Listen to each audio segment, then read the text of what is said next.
Hello and welcome to the Business Made Easy show. I'm your host, Fiona Hall. And today we're going to be talking about the importance of a community to grow your business. Now, Rachel Lewis is my guest today. I'm going to get into that a little bit later on. But I just want to talk about the Business Made Easy show. So this is a show for people who are liking to find the quick and the easy and the simple way, the easy way to do business.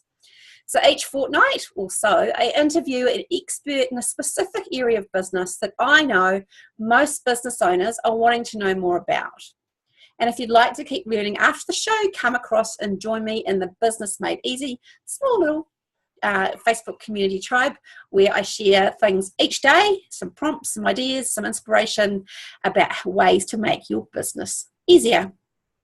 So now I'm going to jump into the next part of the show, which is my nugget of wisdom. And very topical for me because I've just been going through it the last week or so. It's about planning a project. So whether it's a project inside your business where you're thinking about, okay, I need to upgrade my website or put in a CRM in, or whether it's you do project work with your clients, here's some key things I just want to cover off with you because I know that stuff that I take for granted now, other people mightn't have thought about. So I want to share that with you. So in terms of estimating, the things that you need to think about is how you look at your time and how that's going to be managed. Because time can just kind of get sucked into projects, conversations, phone calls, emails, back and forth. You really need to start looking at how you break the time out and how you record it. So here's 5 things that I record when it comes to a project. And I estimate when I'm starting out so I can really keep a handle on it and start to notice if there's some creep into various areas of the project and it's taking time out of other things I know I need to be working on. So here's the 5 key things. The actual doing work. So if you're taking part in doing something on the project, how much time do you need to allocate to the actual physical doing it? There's the old phone calls or Zoom meetings. How much time are you allocating for that? Then the face-to-face meeting. So if you're driving somewhere to go meet a client or to meet suppliers, and you're in Auckland, good luck with trying to get places in a short space of time. So face-to-face meetings, obviously you've got to whack your travel time in there. And if you're like me, you try and schedule your meetings between 10 and 2 to miss the rush hour. Email time. Just responding to and following up on emails can take a fair whack of the time on a project too. And then the other one is the admin behind a project. So updating spreadsheets, setting up spreadsheets, the admin time on your project. So those are the 5 key areas I just want you to think about next time you go to set up a project. Number 1, the actual doing. Number 2, meetings, whether they're phone or Zoom. Your face-to-face meetings, which include travel time. Your emails, and then your updating spreadsheets, admin time. So that is my wee nugget of wisdom. Now, I'm very pleased to introduce Rachel Lewis from the Women's Entrepreneur Network. Now, a little bit of background around Rachel. Rachel launched her first business, Kiwi Oz Nannies, in London in 2002 at the young age of 22. So she was an early adopter of entrepreneurship, and I admire that. It took me at least 10 more years for me to jump into it, Rachel. So well done. Kiwi Oz Nannies was one of London's most popular nanny agencies, and Rachel saw the business through its foundation years and the launch of the New Zealand arm of the company and the GFC before leaving UK to return home in 2012. Rachel retains ownership but has largely scaled out of the business and now lives in Auckland. In 2016, Rachel founded the We Network, a support community for New Zealand women in business. A part-time venture as she raises her family, the We community, the free Facebook group, has grown to 4,000 plus members in the past 12 months, which is one of the reasons I've asked her on today. And it's one of New Zealand's biggest online communities for business owners. By sharing her experiences and facilitating community, Rachel is passionate about empowering women in the early stage ventures with the resilience, self-belief and knowledge they need to grow sustainable long-term businesses. Now, I came across Rachel, must have been not long after she started the We Network, I think it was 8 months ago for me. And what I was impressed about was the quality of the interactions in her group. So the generosity that people were sharing their expertise, the quality of the questions, seems to be a genuine want to reach out and help others, which because I've been a member of quite a few other groups, that's not always so in a community. So Rachel, it's fantastic to have you here. Welcome along. And can you tell us why you founded that We community? What was that was there a brainchild? Like, was there, a conversation with someone that sparked your interest? First of all, thank you so much for having me. Really happy to be here and to be part of it. I think, look, the reason why I started it was partly personal and partly for other people. On a personal note, I was feeling quite isolated. I'd come back from the UK. I already had that established business, but I had a new business partner who worked for me for a long time, who I completely trust. She's doing an amazing job of managing that business and the staff over there day to day. And I was a bit defunct, I guess. Yeah. My life had been that business for 10 years. And I'd also gone through this experience of starting a business in London is completely different to starting a business here. Yes. And in London, I was a very, very small fish in a very, very big pond. And what struck me when I got to New Zealand was the power of business in New Zealand is networking, and how small the community is and how quickly you can make a name for yourself through whatever manner you decide to do that. You can do it quickly if you choose, something that you believe in. So partly I felt isolated and I wanted to connect with people, and I wasn't quite sure what I wanted to do.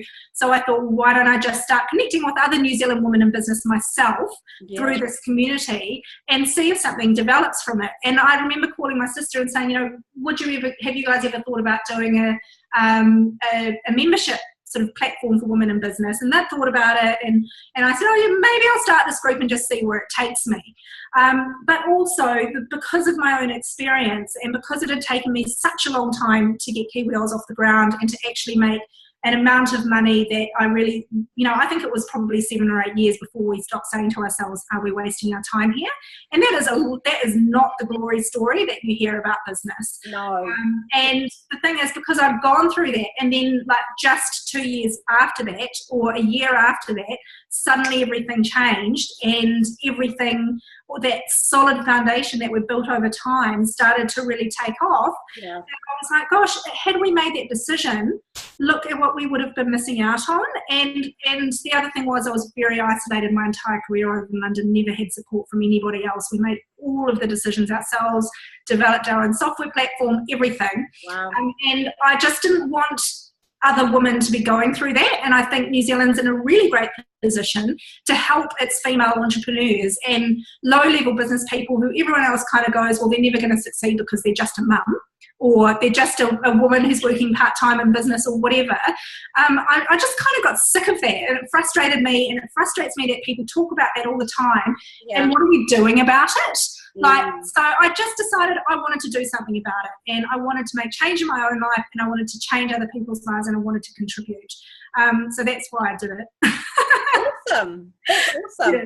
It's and I think you're obviously familiar with Simon Sinek's start with why, and that why is so important for building it. And that obviously I think the best communities are built from a strong why, aren't they? That's why people are attracted in, would you say? Oh, totally. Yeah, for sure. And I think it's very clear to everyone that, I think one of the things that helped people understand my position with it was that I already do have an established business. Yes. So even though I am trying to monetize the We network with my VIP membership, my measure of success is not, and that's what I talked about in the notes that I sent through to you. Yeah. I do measure my success based on monetary terms, and there is an element of I want to make that VIP platform successful. Yeah. And if I can't monetize it to a level that I need to, I'll change my tact and sell something else. Yeah. I'm not that attached to that. I want to sell what delivers to the people that need it. And if that doesn't deliver, then I'll change it to something that does. But I also just, people know that it's not all monetary. The measure is not all monetary for me, because the greatest measure is the pure number of messages of thanks that I get through, and people messaging saying, this is the difference that being in this community has actually made to my business and my view on business, and just how I feel about continuing it. And that was the why, because I knew that some people, all they need is that encouragement and that validation that even though you are a woman in small business and micro business, that doesn't mean that you're going to be more or less successful than a Silicon Valley startup. And probably a lot of you will be more successful because you may have spent or lost, even if it fails, maybe you've spent and lost, $1,000 to $10,000 in 6 months or a year of your time, whereas some of those Silicon Valley startups have lost multi-million dollars of investment and nothing comes from it. And also, they've probably also sacrificed a lot more of their lifestyle and family. Yeah. So just because we hear all of that trendy talk about startups, unicorn, Silicon Valley, and tech companies and rapid expansion and all that kind of stuff, that's not right for everybody. And I want to fight the fight for the people that aren't in that space, and because that is where the bulk of people are. And the bulk of women who fail in small business are in that space. And who's helping them? Who's giving them that encouragement and that resilience and that self-belief to keep going? So the why is pretty strong. Yeah, it is. I think that the whole world of work has shifted so much, and the technology that's available to us now allows us to be entrepreneurs and earn money and connect with people and do things that we never dreamt possible. I started in business 14 years ago, and I couldn't do a Zoom. There wasn't the technology to do this that we're doing now. There wasn't a smartphone. I had carried around a paper diary. Just the evolution in the 14 years since I've been doing this. It's amazing to look at the difference and what's available now. I've got clients in Australia that I work with. I don't have to see them face to face, phone call, but you can still connect and do business online now. Like the opportunities as an entrepreneur, I think they've just broadened quite a bit. Yeah, and I do think that we're in a transition period right now. I mean, we've been in transition as women. We've been in transition periods for many years, but this is a new one. Yeah, we've come out of that now transition of being, we can work, we can do any jobs that we want. We can be this, we can be that, we can do this. And now a lot of us are saying, well, actually, we've dipped our toes in that. It's not, even though I can prove that I can do it, it's not actually what I want. And so now we're exploring this new area of this new opportunity of, well, can we make this into something that works for us? And we're not always doing it right, and we're never going to always do it right, because no one else has ever done this before in the history of humankind, and we are trying to make it work as mothers, as career people, as business owners, and we're going to get it wrong a lot, and a lot of the time it's not going to work. But I just figure the best way to find out how we do make it work is to come together as a community, talk about it, and come at it from a grassroots angle of, the people that are in it are going to be able to find those solutions to the problems themselves. So, advice from the government or people who've been successful in high corporate levels in business and that kind of thing, I think it's amazing advice, but it's not always that relevant to people who are fighting the fight right now that we are facing, because we're the kind of the ones that understand what it's like to be a woman and a mother facing all these different obstacles that come up for us. So I think it's really an amazing space for all of us to be, because we're pioneering it as women. And we're making change for the woman of the future. And the decisions that we make are really, really important as to how we approach it. And we can choose to remain isolated, or we can choose to change that and become a community and empower ourselves as a community. And that's what I wanted to do. Yeah. I think it's a very important thing to have, and it's a very important, like, when I started in business, my goal was to create opportunities for other women who wanted to choose how they spent time raising their kids and earning money. Like felt like they had some choice. One of my big whys for starting my own business, because everyone I looked at looked absolutely miserable when they went back to work after having kids. That no one was happy. The kids weren't happy, they weren't happy, their partners weren't happy. Yeah. And it just seems to be this massive lose for everybody. And I think there must be a better way to do that. And that's one of the things that really drove me to start my own business, so I could say no and choose how I spent my time and structure it differently. And I think there's a lot of women looking to try and find that opportunity that they don't want to fit in because the corporate structures don't allow women enough flexibility as being a mum, and the role of being a mother not valued. Yeah. Yeah. Or a parent or a father either who wants to choose to do that. But mainly it's women. And that's why entrepreneurship is so appealing, because the dream is that you get something that allows you that flexibility, but you can still earn an income from. And part of the reason why I'm so passionate about sticking with it, with we, and really honing in that message is because I've got that story with Kiwi Odds. You know, and I know that if you stick with it and hone your skill, and you are in training as a business owner, and you will get better over time. Yeah. Know all the answers, but you will get better at it, and if you can stick with it, you may end up with something like what I've got, which I'm so grateful to have now, because it does give me that flexibility. But it was a long time of questioning myself, and you have to be prepared to get through that in those early years, or else we're just going to get better at helping each other get through those early years. Yeah, well, the whole purpose of that community is to help people when they get stuck, as they get over that hump quicker, right? They don't have to go through as much pain. Like, they learn from the trailblazers who've been there, done that, got the t-shirt. It's like, hey, you know, I've been in that situation. Here's some ideas about how I work through it. Yeah. And the opportunity to give people some paths or some. Yeah. And that's the good thing about the community that you've got, is there's a range of women, different age groups, different experiences, who are giving different options to people. And it's quite nice to have a range of opinions too when people are responding for people's help. And sometimes I notice that I'll go in thinking, yep, this is I completely know what I would want to say to that. Yeah. And then I'll put my post up, and then someone else will post something, and I'll be like, oh my God, I've actually never thought of it that way before. But she's totally right too, you know.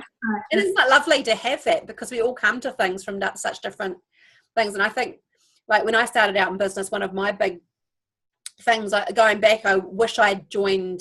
I joined a networking group, but it was a combination of men and women, and a lot of older men, and more traditional, like insurance, bigger businesses and things. And I wish that I'd had a group of more. There was 2 women who were the similar state of me, and we just bonded. We've remained friends throughout that time frame, because I think we had that shared experience and we understood, whereas we couldn't share things with the other men in the group. We could share them with the women who are going through that unique situation. And I think I've talked about it a lot with my sister as well. The art of storytelling, which has been lost so much over the years, is kind of almost reviving in the way that we are reaching out and craving community in our societies and in our lives now, because we've gone through the stage of being quite isolated from one another. And part of what communities like this do is it allows people to tell their stories, and it encourages, I think, that storytelling to come back again. And that's always been a real strength of women, which has somewhat been stripped away, because we don't have the time now to sit around when we're breastfeeding, or when we've had a baby, to sit around with our friends and family and other women and talk about their experience and learn from their experience. We're not doing that. We're alone, sitting alone at home with a newborn, and completely that's going straight back to work. It's the most loneliest time, isn't it? That's a shared experience I've just heard so many times, is that the partner goes back to work and you're by yourself with this baby going. So you lose that community connection with other women, and I think we are craving that connection in various different formats. But also, if you're passionate about business, then it's a great place to be, because then you can blab a lot about business all day with people who actually care, rather than hassling your friends about it all the time. And that's the other thing about community, is people who are going through the same challenges that you are at the same time, because and I've seen lots of conversations around this and been involved in them, where you talk to people who don't own their own business, who are working for someone else, and perfectly happy doing that. But they just don't get the challenges and all the different things you're thinking about as a business owner, because you're wearing all those different hats. And, as an entrepreneur and a small business owner, that you're juggling, constantly thinking about, okay, I've got to do sales activity, marketing activity, doing the work, all that kind of stuff. Oh, yes, and then I've got to put my household manager hat on as well and juggle stuff. So Yeah, so that community is really important for like belonging, feel like you're belonging and connected, feeling like you're heard and valued. Yeah. I think that those are the things that I think of when I think of, there's lots of opportunities that you've created for women to do that. Yeah. It's grown into a special place for that, and it's exciting to be part of it. Cool. So you sent me through a couple of themes. I thought we might just touch back on those. Yeah. So you talked about stop comparing your small business to bigger companies with bigger budgets. Yeah. And marketing strategies you can make successful are completely different to the marketing strategies that can make them successful. Do you want to talk into a little bit about how you see that? Yeah, so I heard this somewhere else, as with everything else, isn't it? It's like, this is not my idea, but it's just, you hear these things that resonate with you over time, and that was something that really resonated with me, because how many times do we see people making that mistake of thinking, well, I've got to plunge a whole lot of money into Google AdWords, or maybe I should be trying to go into the newspaper, or whatever it is, because they're trying to mirror the leaders in their industry, and the companies that have got thousands and thousands of dollar budgets to put into their marketing campaigns, and traditional marketing campaigns that those already established big companies follow are brand exposure. So they're out there trying to put themselves in front of you as many times as possible to build exposure, build visibility, and also build that trust in your, with you. And as a small business owner, you basically simply, you don't have that budget, and you're never going to be able to replicate that. So what ends up happening is, and I've done this before, you spend really critical money that you need on, you throw things at a wall and hope that they'll stick. And you hope, you need consistency in those kind of marketing campaigns. You can't put an advert in a magazine and expect to get results the first time, like 3 or 4 times, maybe, when people get used to start seeing your name over and over again. So therefore your budget is immediately different to what it was going to be before. So I think what the lesson that I've learned from experience is to rely on the things that are your what's the word I'm looking for? Your advantages as a small business owner, which leads into the next thing that I was talking about, which is that, you've got advantages over bigger companies by being a small business owner, because we've been through the whole people want to be a big corporation thing, and we're back to wanting normal shops on the high street and wanting the real person, not the wanting local, wanting the person, wanting a voice you can understand on the end of the phone, and just that normality of standard localized business. Well, it's great in customer service, good old-fashioned customer service. I'm always amazed when it comes up. It just seems such a treat these days, because it's kind of rare. And I make purpose to comment on social media every time I get exceptional customer service now, because I know how much it means to that business. That's really important. That's my pay it forward, because I know that it impacts on those people. They should be rewarded for it, right? Yeah, for sure. And I think the thing is, I remember when I read that comment about stop comparing yourself to big companies, it was actually a real relief to me, because I realized that we had been trying to emulate that. And it basically freed me up from going down that line all the time and trying to figure out how to make that work for me. And instead, I was able to start being more creative and thinking, okay, well, what are the benefits? What are the real benefits of my business, as opposed to some of those other nanny agencies that have been established for longer, or networking communities or support communities that have been around for longer? What's the true benefit to being involved with me and our business, and how can I capitalize on that? What can I do to help me promote that? And basically what it comes down to is your values, your personal values. It's got nothing to do with business. It's about life and your personal values. And once I clicked on that, I was like, it's so clear now that my personal values are this, and this. So for example, I want to be known for being someone who can show empathy, and I want to be known for someone who loves business but loves it in a fun way, and can inject some fun into things, and I like being known for under-promising and over-delivering. Like, that's something that's always been really important to me. So I got these core sets of personal values that are really, really important to me, and things that I think that people talk about me, like if my friends were talking about me, these are the things that the personal characteristics they'll be saying, like she's a bit quirky, or sometimes she'll just say something really off the radar, or whatever. And I just sounds like we've got the same friends. Yeah. You have to bring those personality things into business, and then you can start to project it. So with Kiwi Oz, for example, what we did was we went back, and it's a funny thing, because what I say now is go back and think about your imagine ifs.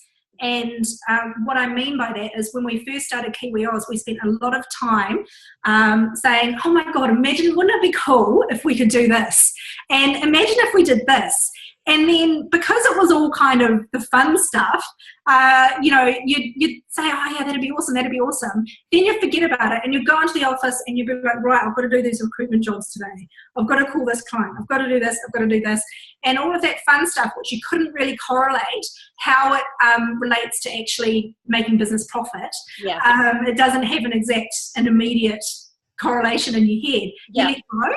And it's only been, really once I started removing myself from the day-to-day of Kiwi Oz and started thinking about moving back to New Zealand, and I had my business partner was managing the team and everything, and I had more time to twiddle my thumbs, that I started actually implementing some of those imagine ifs. Oh. And that was when things started to change, because the imagine ifs were the things like, wouldn't it be cool if we could do like an annual or group our nannies together and get them to travel around Scotland together?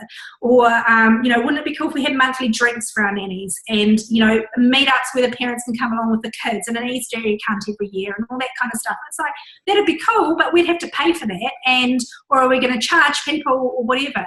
And that's just going to strip our time from being able to make placements. Yeah. However, now, in hindsight, and look, I didn't do any of that stuff with Kiwi Oz with a view to it being a community building strategy, because community building strategies weren't around then. No. I just did it because they were things that in my heart I'd always wanted to do. Yeah. And it took me right back to remembering why and how I wanted to help my community. That's why we started the business in the first place, to help nannies feel more supported and then move to London.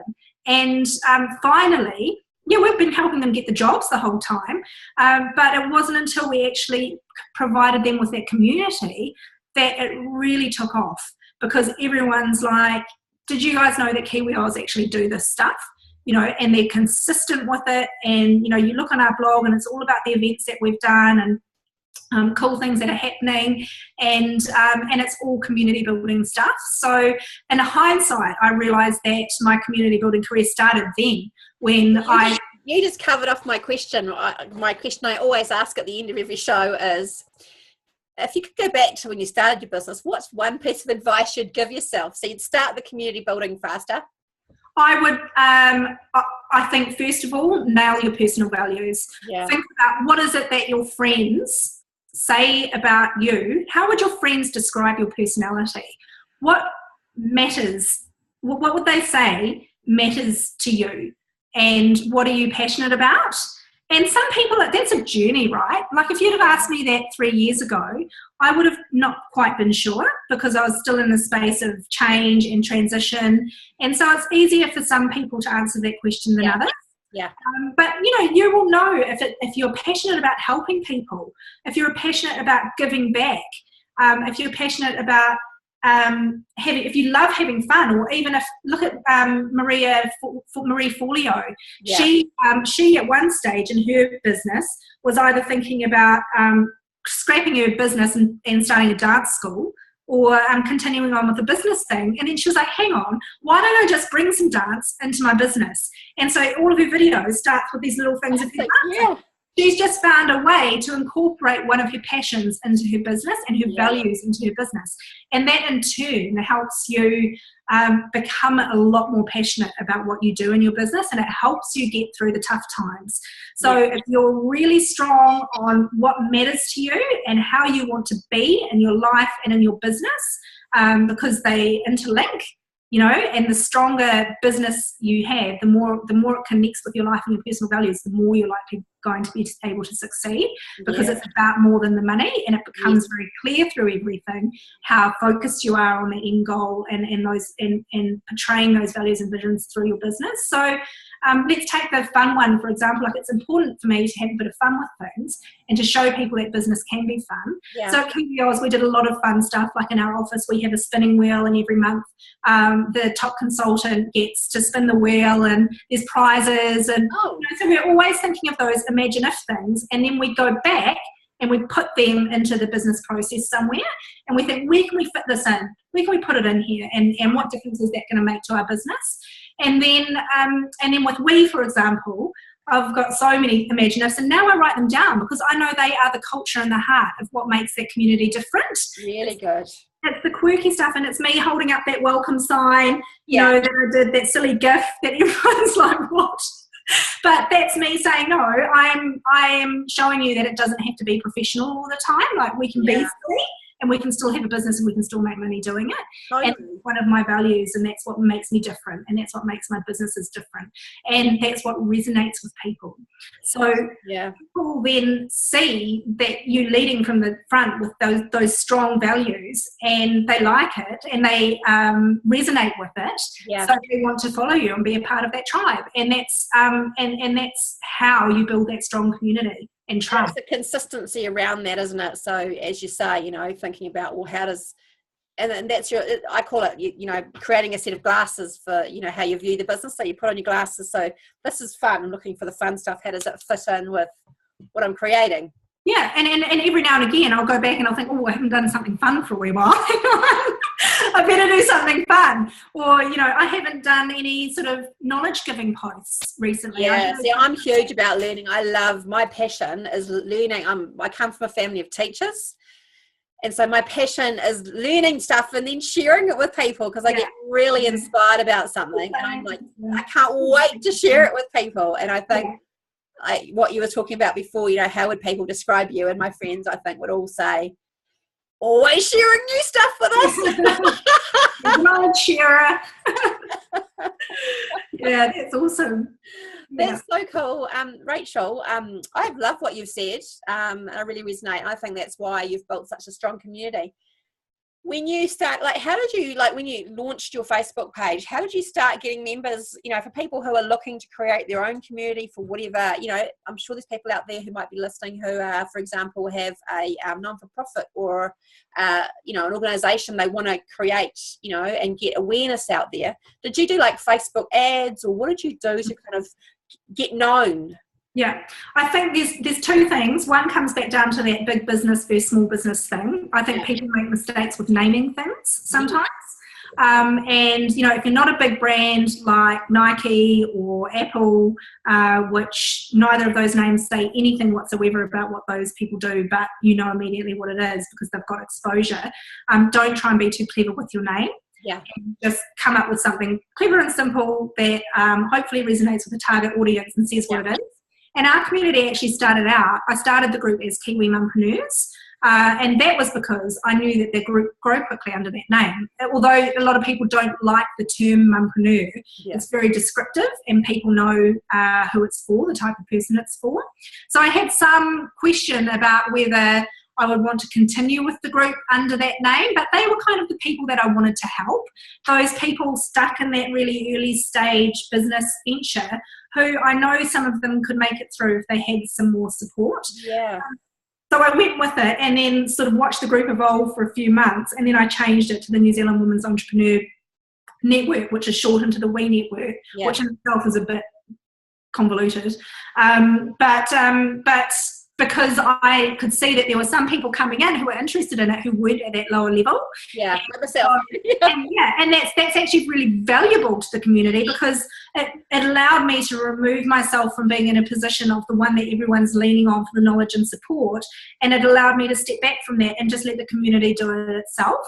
So, and I think an important thing about being a community moderator is to let the community shine. Like, I'm not there to, although I want to obviously increase my profile and contribute and, you know, help it grow my monetized side of the business, which is the VIP Members Club, really what I want to do is allow members to shine and knowledge share themselves. And so that sort of evolved naturally, that started happening. So I think a big problem that people have to try and overcome immediately is that they're selling, let's say, a fitness group for mums, but they'll call it something nothing even to do with fitness. Yeah.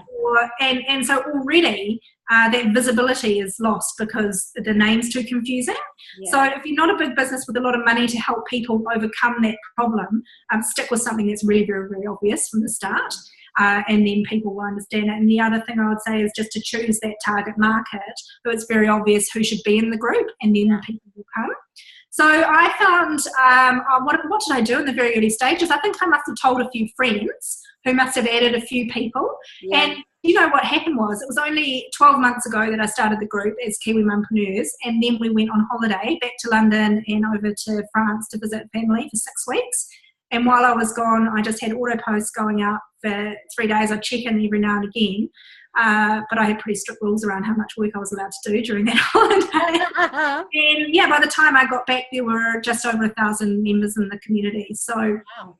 And at that stage, I thought, okay, well, there's something, naturally it's attracting people, and that's because of the name and because of the tight niche. And so I would recommend going with a tight niche as well.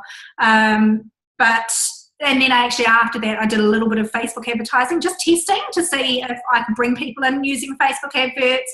And I've touched on that over, up and down over the last 6 months, tried it a few times. But obviously, mostly the group's just grown organically, and it's people adding each other.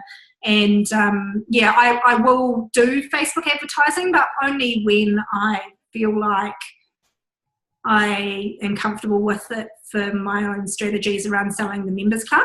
Yeah. So it's more about the members club for me than the Facebook community, because I feel it's a little bit of a waste sometimes advertising for people to come into a free Facebook community, because you're not capturing their email addresses anyway. No. So the way that I look at that community is more like a Facebook page or an Instagram account. It's not like I don't own those people. I can't really market to them unless they're actively in the community. Yeah. So it's about the same level as a although it's a lot more work, it's about the same level as a Facebook page or an Instagram account in terms of what I can possibly get back from it, unless I can manage to keep it very engaged. Yeah. So don't look at it as I guess a business feature or unless it's a part of your closed membership community. Yeah. I would more look at it as an advertising platform. Yeah. Yeah. And a promotional platform. And just getting known as an expert in that area. And showing your credentials and very cool. I think we've covered off some fantastic stuff today about building a community, and I know I've learnt lots from you, watching you evolve your community over the past year, or 8 months now, I think it's been for me. And I think we've already covered this, but I'm just going to ask it again. What's the one thing you would tell yourself if you went back to the beginning of Kiwi Oz Nannies, knowing what you know now? Find some support. Yeah. I really do think that's why I've landed up here doing what I am doing, because I look back at myself then and I had all the talent, all the creativity, all the drive, all the skill to do everything that I wanted to do, but the lack of knowledge in business held me back from being able to do it as fast as I needed to do it. And so I had to spend a long time learning a lot of lessons by myself. And if that's what I want to pass on to people, is that there is an opportunity there to not only build a better life for yourself because you're building a community around yourself. But my life has changed in the last 12 months. Yeah. I have met so many amazing women, and it's just mind-blowing how much my life has changed on a personal level. Yeah. Community. And so lean in and make a choice to, if you're going to start a business, if you're sort of thinking, well, it's not going that well and I'm not quite sure what to do, put yourself out there, ask people for help, And even if it's just in the we community or there's ways that you can do that now that weren't available to us when we started. And that is your strength, is the community that you surround yourself with and the people, the support platform that you surround yourself with. They will fill you with self-belief, and they will fill you with resilience, and they'll fill you with knowledge, and then you'll be able to do it much faster than me. I completely concur. I wish I'd got over the fear of looking bad and reached out and asked for help rather than muddling through and making mistakes. I think that so that fear. No, I think notice that everybody has that fear of looking silly. It's part of it, and it's okay. And other women I found are really awesome at offering free advice. Yeah. Amazing. Well done you for what you've created. Congratulations. Thank you. I wouldn't have been able to do it without the support of everyone in there. That has helped me along the way. It really does facilitate. Just to finish, I read this thing about gratitude in business yesterday, actually, and it was someone talking about how they run their whole business from a premise of gratitude. And what that does is, by starting their day with gratitude and by approaching everything in their business with gratitude, it stops them from focusing on the negatives, and it allows them to facilitate more good stuff happening in their business. And so what I've found with the We community is that because I've been out there saying, no, this is what it's like, I am here to support you, and then all these other incredible women are like, well, we're here to support you. So it's facilitating that snowball effect of women supporting women, and you know, there's always going to be difficult and tricky situations and people that cross boundaries and all that kind of stuff, blah, blah, blah. But the main focus has always been empowering each other, and this is an opportunity for us, and I think everybody can see it and recognise it. And that's why it's maintained its power, because everybody else has been so supportive of that, and everyone wants to see it succeed because it's helping people. So that's really cool. Fantastic, Rachel. Well done. I'm going to put in the show notes, I'm going to put a link to the We Network, so it'll be below me on the screen. Comes through onto the YouTube channel.